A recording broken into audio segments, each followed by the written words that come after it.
Hello friends, I'm already seeing in a lot of registrations coming up. A very good day to all who is now part of this first webinar series of the IMC Ramakrishna Bajaj National Quality Award Trust. Thank you so much for taking part, and I welcome Mr. Suresh Lulla, sir, also to spearhead this entire session.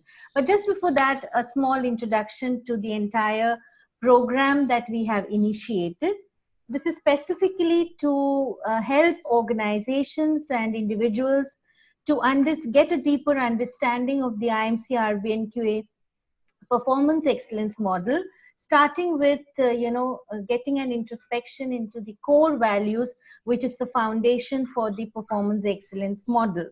So that's the entire purpose with which we have initiated these series. And I'm Maya Desai, Director with the IMC Ramakrishna Bajaj Quality Awards. We are majorly into encouraging and making the organizations, Indian organizations, get an understanding of the RBNQA model, take it as a self-assessment tool, and present an interest in applying to the RBNQA awards. It's a yearly cycle. In fact, we just culminated with the 2019 cycle, and now we are very happy to take this forward for the 2020. So the first series begins with the ecosystem of organizations, a fresh perspective for performance excellence, the core value focus being systems perspective. And we have our mentor and co-chairman for the trust, Mr. Suresh Lulla, and we are very privileged to have him with us today, because he is the quality guru for India, I would say, and he has guided many organizations in this excellence journey. He is also the founder and managing director of Pimpro Consultants Private Limited. Mr. Lulla has been instrumental, as I said, in guiding organizations in the excellence journey. His expertise encompasses the entire gamut of benchmarking, process management, having a deeper understanding of the customer-centric processes for an organizations, and operations focus, and finally, understanding what is the effectiveness of your processes by seeing what are the results for an organization. So before I would not take much time of all of you, I request Mr. Suresh Lulla to please take this session forward and guide us. Thank you so much. Thank you, Maya. Can you hear me? Yes, sir, I can hear you. Yeah. Welcome to all the delegates. This is our first webinar series, and we'll try and keep it as interesting as possible while getting clinically into a performance excellence model. May take 5 to 10 days course. This gives you a flavor of the depth to which you have to go for excellence. The title of my presentation is Ecosystem of Organizations. And the reason this has been selected is that the core values used to have systems perspective at the bottom of the list, and after 25 years of the model have been brought to top of the list. So there is a very strong reason to get a deeper understanding of what a systems perspective is. The IMC RBNQA, as we call it, Ramakrishna Bajaj National Quality Award, was established in 1996. While work on it commenced in 1994, but the first cycle happened in 1996, And at that time, industry was at the starting blocks of excellence.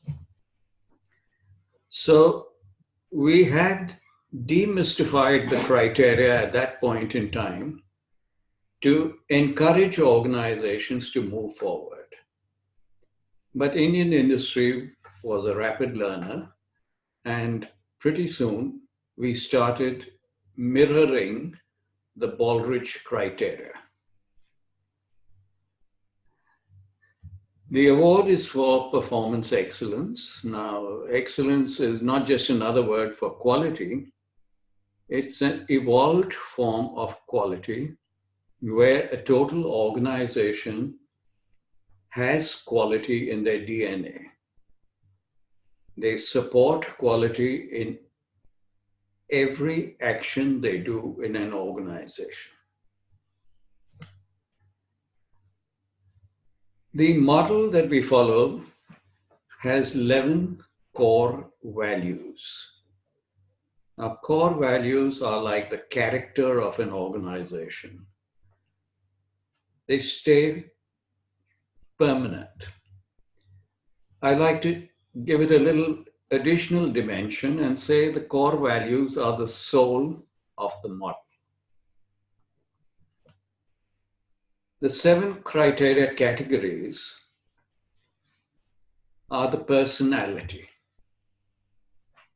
They change with the changing times, changing environment, and get updated every year.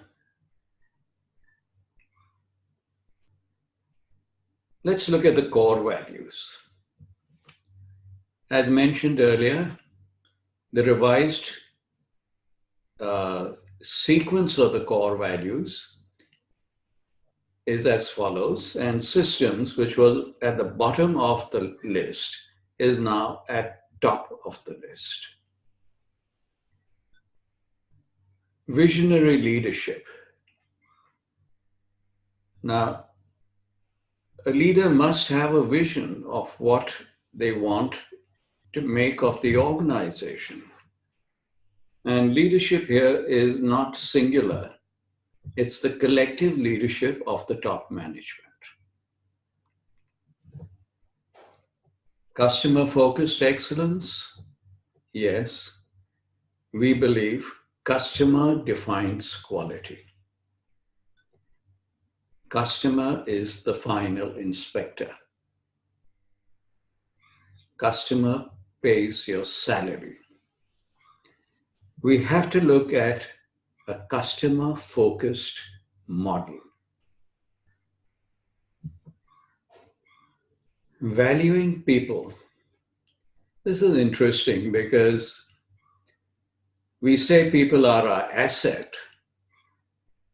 Do we remember that they are the only appreciating asset of your organization? All other assets depreciate. So within this system, how do you value your people?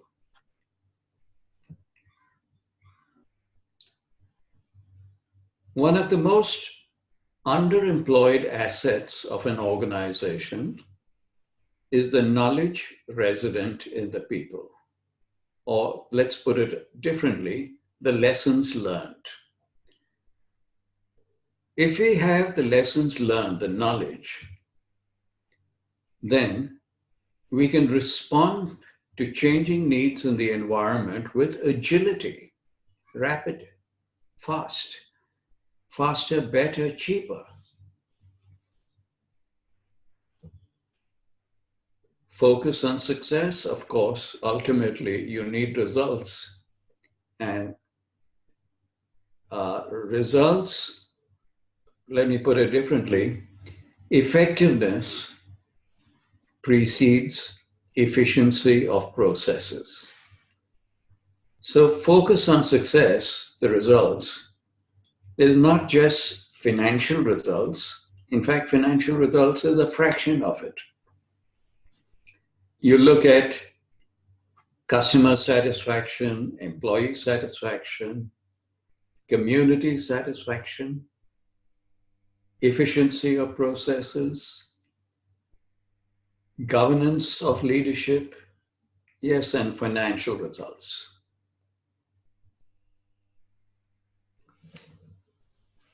Managing for innovation. I need to comment here. For the first 15 years of the model, this core value was simply managing for improvement.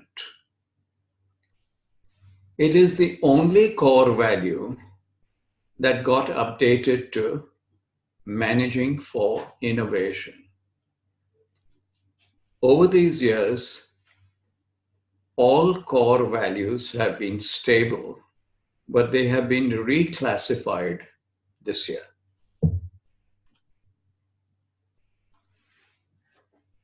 Managing by fact is you need facts, you need data, you need information.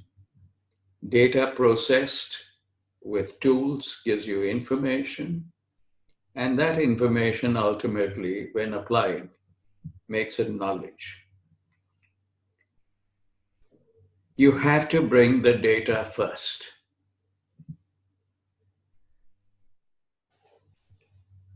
Society, yes.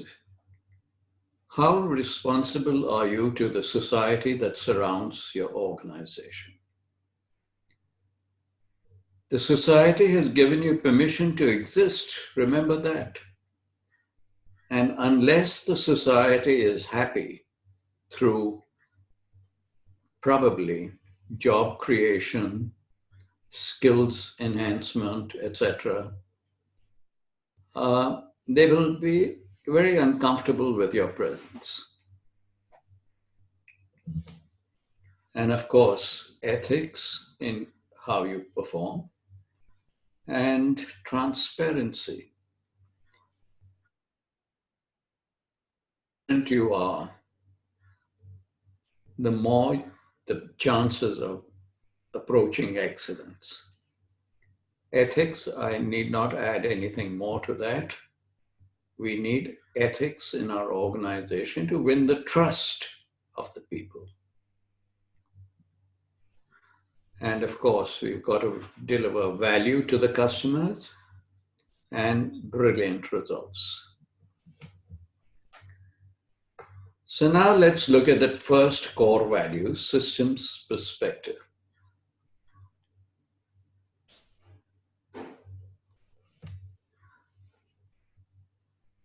We are organizations that are organized in silos. These silos have names. On the left end, you have purchase. In between, you have operations, accounting, etc. And finally, you have marketing at the right side.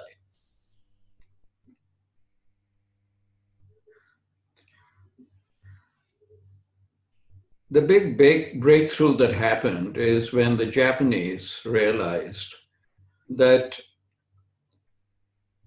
they should not invest money in capital, but outsource as much as they can. And about 80% of what you see as a customer comes from outsourced services, suppliers. Working with this kind of model, you have flexibility and agility in your processes. To the right, we have marketing interacting with the customer in the hope that we can delight the customer. The supplier is a supplier to the purchase department whom it perceives to be a customer. Does your purchase department function as a world-class customer? marketing is perceived as a supplier to a customer. Does marketing understand completely the promises it's making of its processes to the customer? In between purchase and marketing, we do processing. All this became the evolved model for a systems approach to an organization around the 1980s. This evolved model generated waste at all levels. At the organization level, at the supplier level, customer level, also the user level. This waste was part of the environment, or is part of the environment. The environment has natural resources that also feed into this model. Natural resources that are non-regenerative resources where you only extract, such as oil, minerals, generate waste. The regenerative resources, on the other hand, ensure clean air, drinkable water, fertile soil, and a stable climate. Now, the challenge for us is to move from non-regenerative to regenerative resources. Regenerative would be like solar energy, wind energy.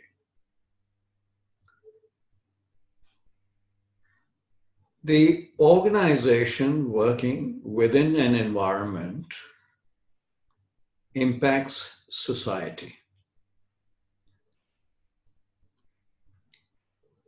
The waste impacts society. It creates stress in the people. It creates fear in people. It creates mistrust amongst the people. And there are conflicts. This society envelopes the environment, which in turn envelopes your organization. So what are we getting at? Managing all the components of your organization as a whole to meet your mission. Mission is the purpose of your existence. Mission is the purpose of your existence. To meet ongoing success, you need to work in harmony with the other elements. To deliver excellence, to become world-class. In addition, it gives you opportunities for innovative relationships. Innovative relationships are not complex. They, in fact, simplify.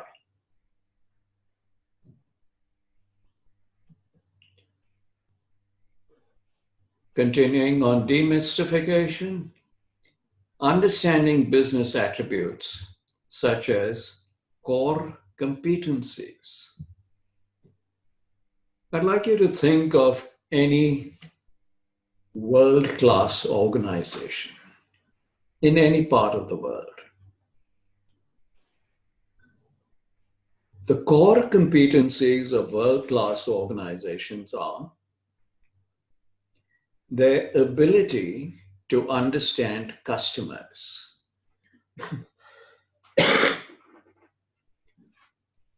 their ability to translate what they hear from customers into product design, and their ability to outsource. Does it match? Strategic objectives. Strategic objectives help you in fighting the tiger hills that stand between you and your vision.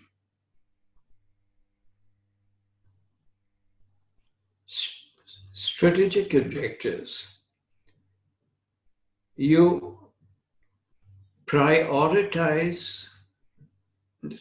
you schedule your priorities. You schedule your priorities when you are talking of strategic objectives. But in action plans, you prioritize your schedule. In one, you schedule your priorities. In the other, you prioritize your schedule. You set quarterly targets, monthly targets, daily targets, etc. And there's a work system. The work system, it involves all the interdependent processes, one feeding into the other. It involves the activities that make up a process. It involves the tasks that make up activities. You have to see the systems of work. In all this, you also need to appreciate the internal customer needs. Internal customers are your asset. They are an appreciating asset, and they can make quality happen. Further, ensuring consistency in plans, processes. Now, do you do your strategic planning only for strategic goals? Or do you also do your strategic planning with goals for your core processes? The core processes that deliver to the customer. How do you define measures? Are they benchmarked? Are they precise? Are they accurate? And that defines the actions, which may be routine actions or projects.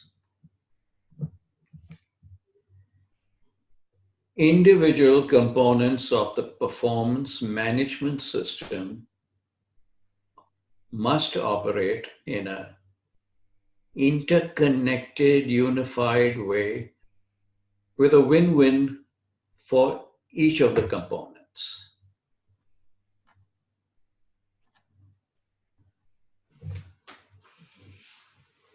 Now we've done a fair amount of theory. Let's put it in an example. I'll start with a fable. And the fable will demonstrate that all life forms on our planet are important. Public and private organizations, institutions can seamlessly collaborate if they share a passion for a common mission.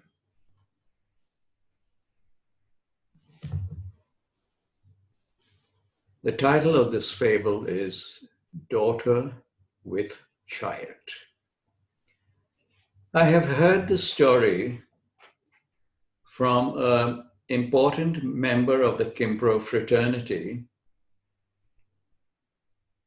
again and again and again. And I can hear him many more times. He is a storyteller, Vivek Talwar. He explained in his story that the whale shark, how was it saved from extinction?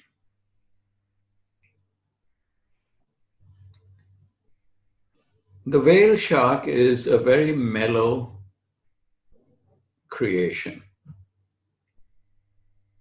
It is about 50 feet long, 50 feet in length, and it weighs about 10 tons. So it's huge. In fact, it's the biggest creation on Earth. This whale shark lives on the shores of Australia. But every September to May,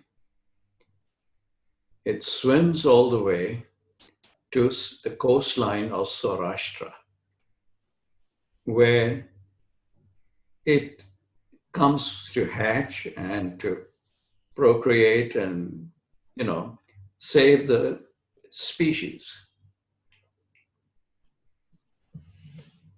This mellow creature, for its size and usefulness, was a big business proposition for the fishermen of Saurashtra.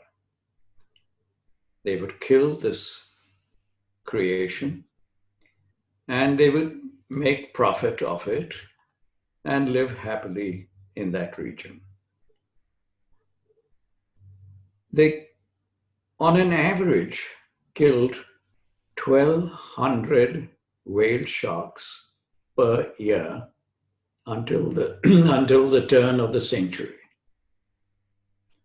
In 2001, the government of India declared a ban on killing and trading whale sharks.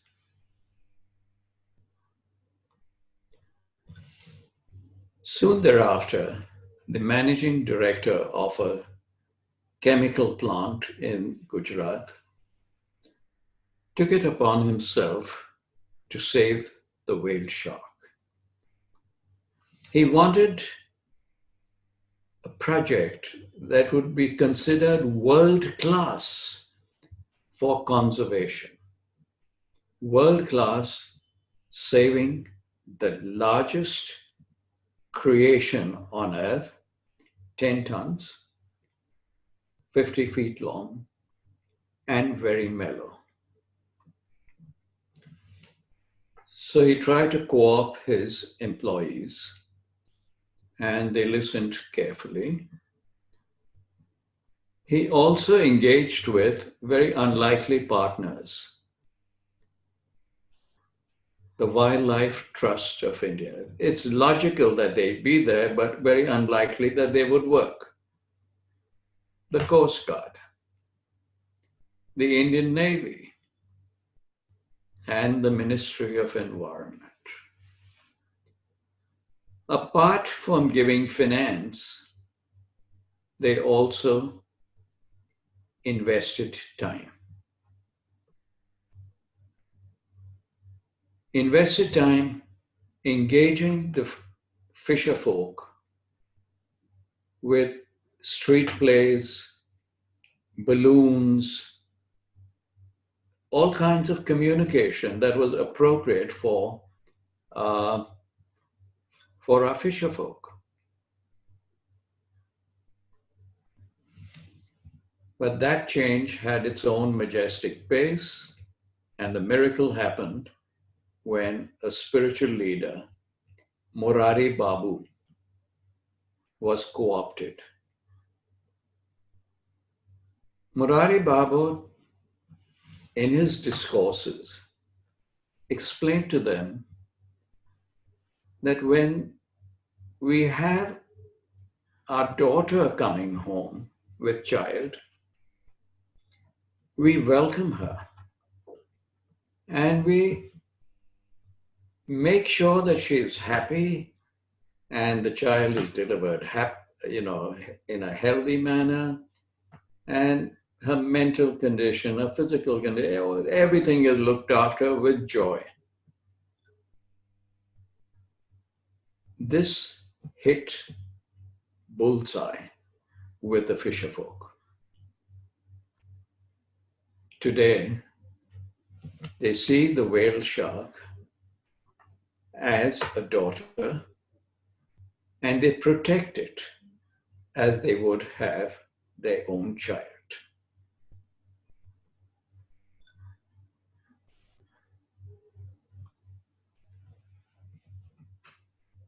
All life forms on our planet are important. Public and private organizations, institutions can seamlessly collaborate if they have the passion for a common mission.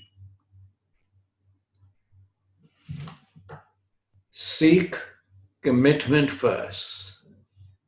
Change in behavior will follow. I'll just add over here. We tend to approach change with the ABC. Change your attitude to change your behavior to get your commitment. It never works. It has to be the other way around. CBA. Get the commitment first to save the whale shark. Define the change in behavior. And in good time, attitudes will also change. Customized communication for the target audience. Here we were with street plays, etc., balloons and flotillas to save the whale shark. An innovative solution can deliver major breakthroughs. All that happened here was Murari Babu. Define the means to hold the gains. Thank you.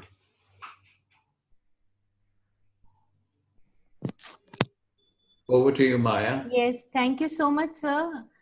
I am sure all our participants had got a good learning from Mr. Suresh Lulla, and a lot of introspection need to be taken for your own organization.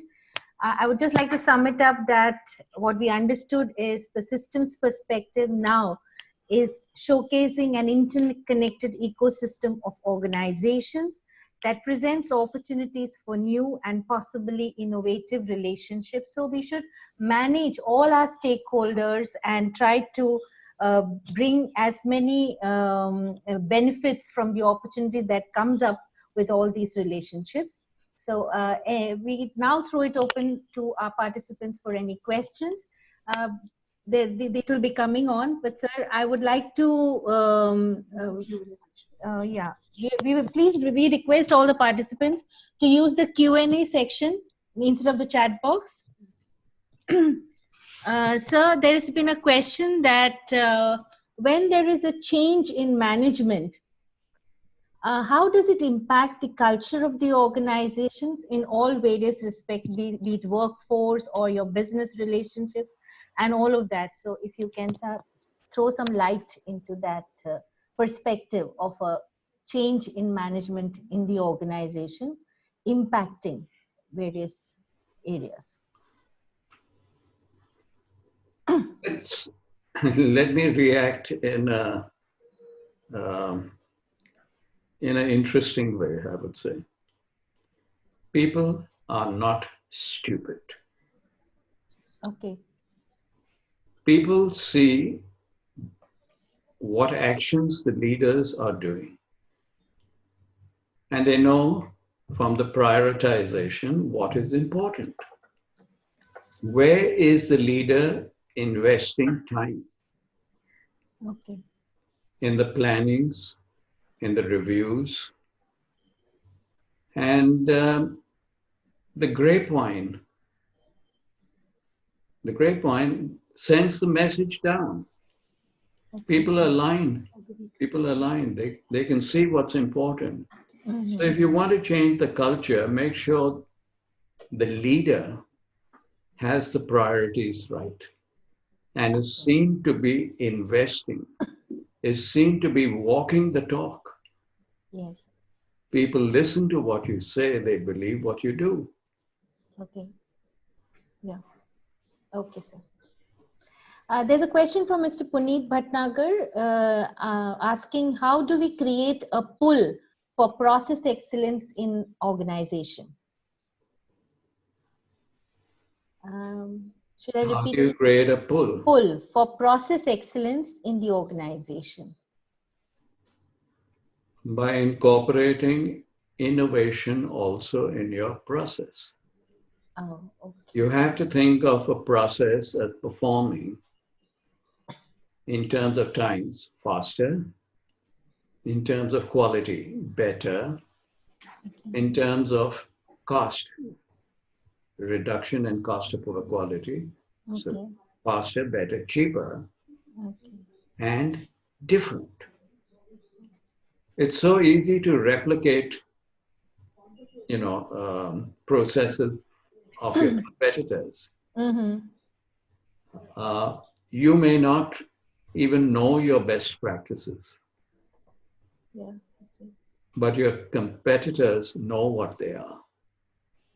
And they'll find ways and means of replicating them and commoditizing your best practices. Okay. So that pull for excellence comes when you manage for innovation. Okay.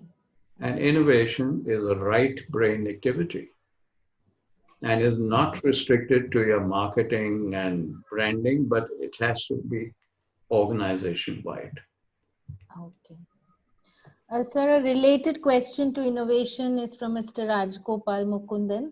He's asking, how do we distinguish innovation from continuous improvements?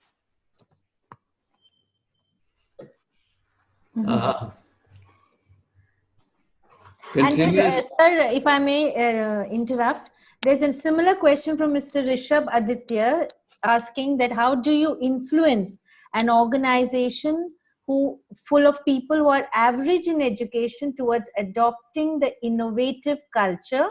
Is training the only solution? So, I mean, it's quite interlinked. So if you can just give some inputs on the innovation aspect for the organizations. Yeah, a very underemployed asset I mentioned earlier is the knowledge resident in people. Now, your brain has a left side and a right side. A left side, which is logical thinking, and right side, which is creative thinking. Yeah, okay. We were born as creative thinkers. Think of your child, think of little children in school. Are they creative in their solutions? In schools, you're hammered with left brain activity, mathematics, science, biology, logic, etc. So you become a left brain thinker, and there's a great pride in saying, I'm a left brain thinker. I'm a logical person.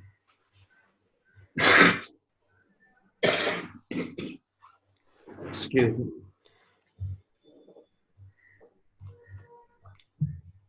So when you don't use your creative brain, it goes into dormancy.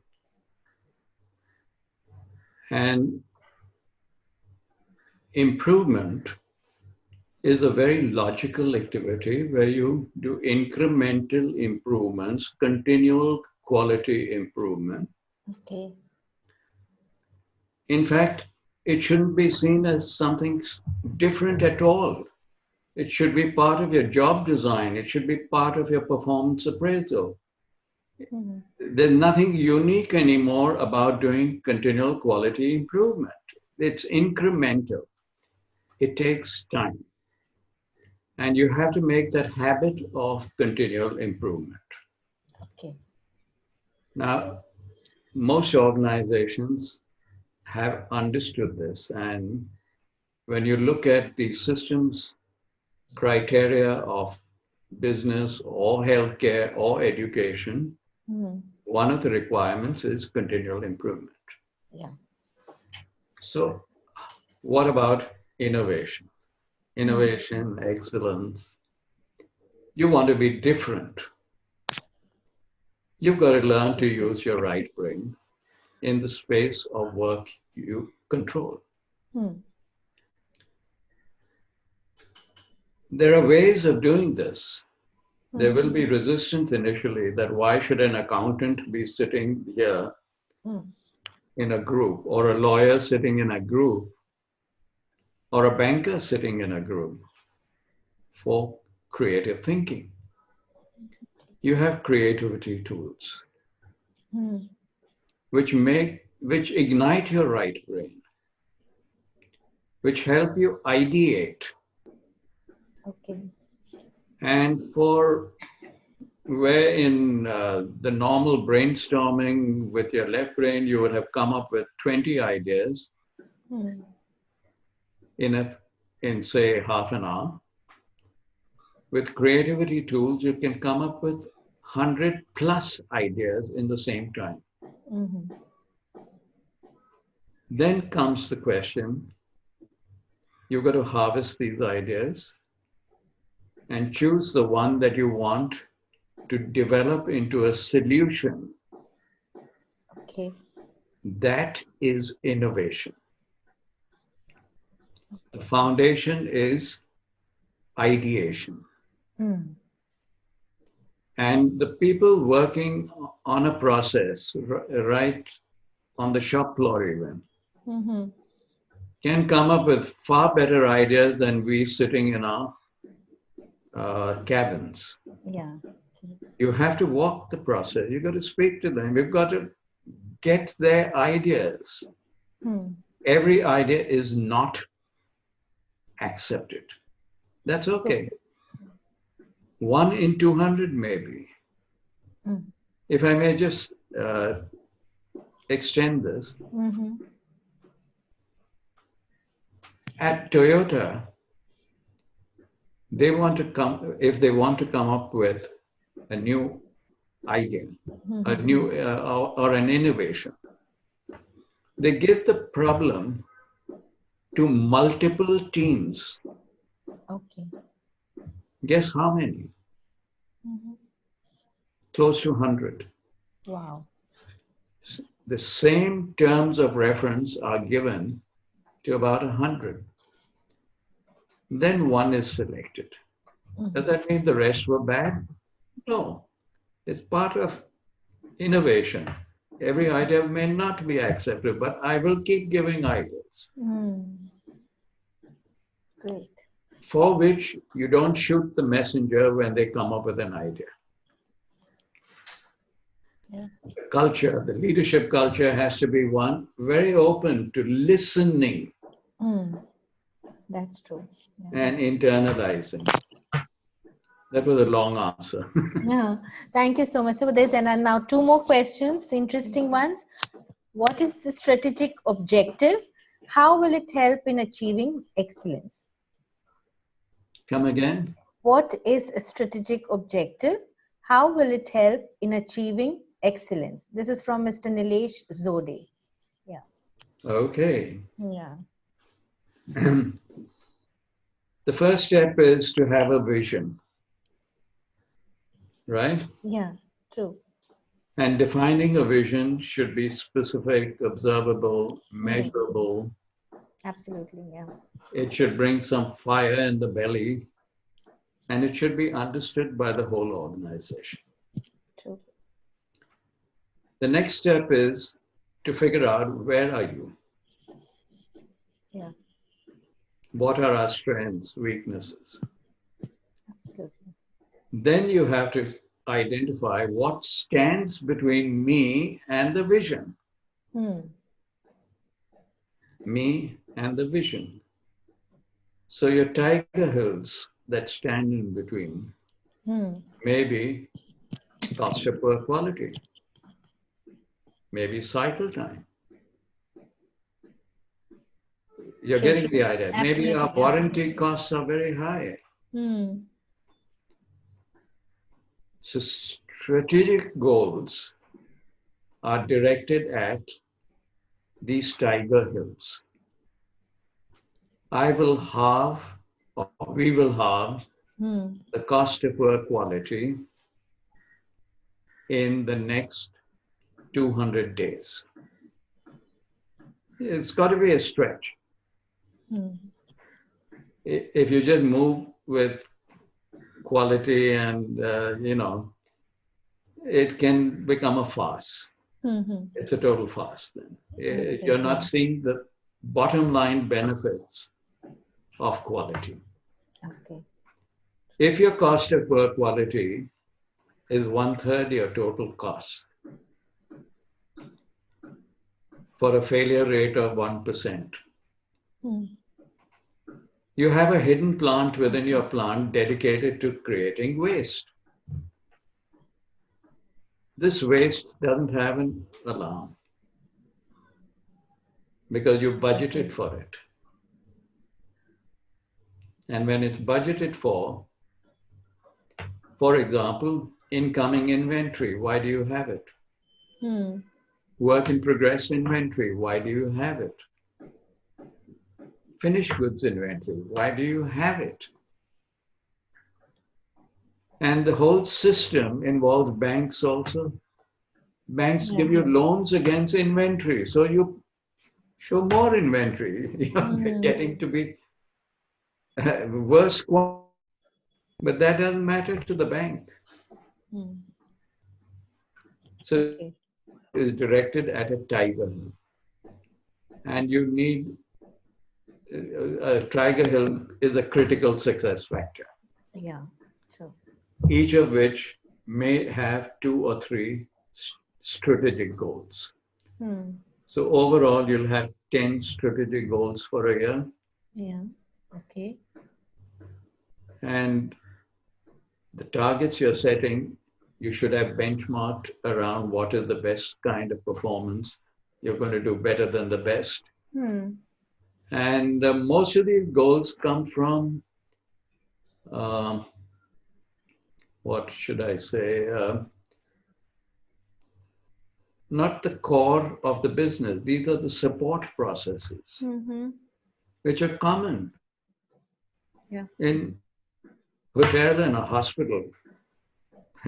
Have generic practices. 80%, 70% are common. Absolutely. You have to move out of your industry to see the best and then set a goal that you're going to pursue. Okay. And the goal must have an owner. It shouldn't just be a goal for the organization. There has to be an owner. Absolutely. Who gets reviewed. Okay. Thank you, sir. There's one more question, sir, from Mr. Karunanidhi. He has asked that in turbulent times, when quick change in organizational culture is necessary, how can the leadership drive it fast? The change you're referring to is customer driven or climate? It's not specified, sir. I would understand it both impact, right? So maybe you can give customer wise, you have to be very proactive with your customers. Yeah. And based on the needs and the related process, just be flexible and agile on the process. Okay.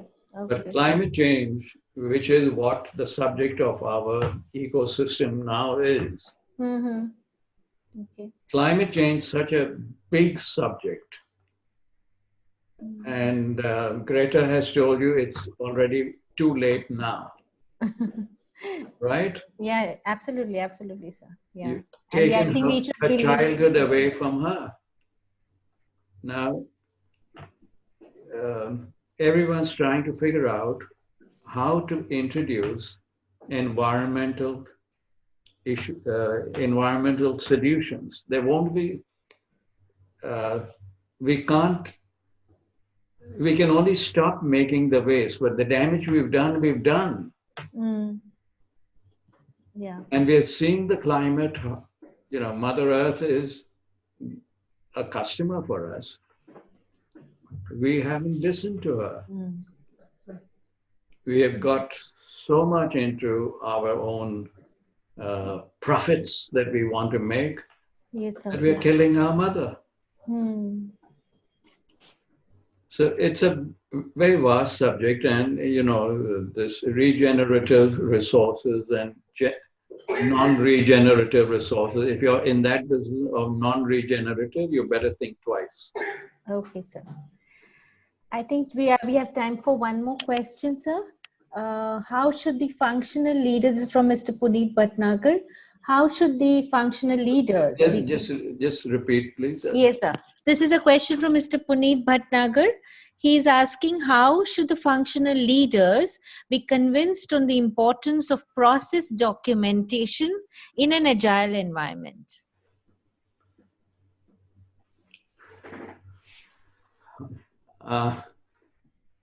How should they be convinced? Yeah. It's just pray for things to get worse. Okay. And they'll change. Oh, okay, fine. You know, you can, if they're not listening, Oh, just hope things get worse and they will listen then. absolutely. Great. Okay, I think any more questions? Now I think whatever it would be, we will put it up on our YouTube channel, and we'll coordinate with Mr. Suresh Lulla and get the right answers to respond to you. Thank you so much, sir, for the absolute knowledge-driven session that you have given us. Thank you so much. And I thank all the participants also to have taken time off to attend this first webinar series of the IMC Ramakrishna Bajaj National Quality Award Trust. Thank you so much. I would just also inform that the 2020 cycle of our awards is already started, and you can register by the 30th of May, and your submissions can come to us by the 17th of August. So that's for the next cycle, 2020. And as I mentioned in the beginning, the webinars is going to be a monthly exercise. Towards the end of the month, we will have our series on various aspects of the core values and other interesting topics that create an impact on organizations across our country.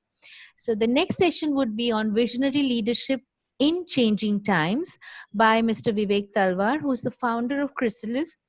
He is, and like sir has already mentioned about him, he's an ex-starter person full of energy, vision, and knowledge that is so imperative to the performance excellence series for organizations that are interested in being part of the excellence journey.